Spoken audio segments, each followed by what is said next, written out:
డబ్బు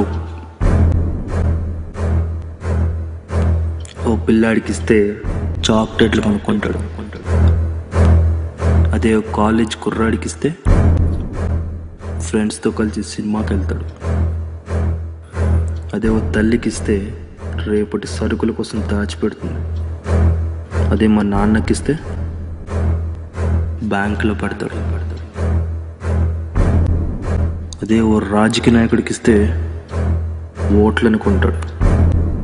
ఒక్కొక్కరు ఒక్కొక్క విధంగా ఉపయోగిస్తారు.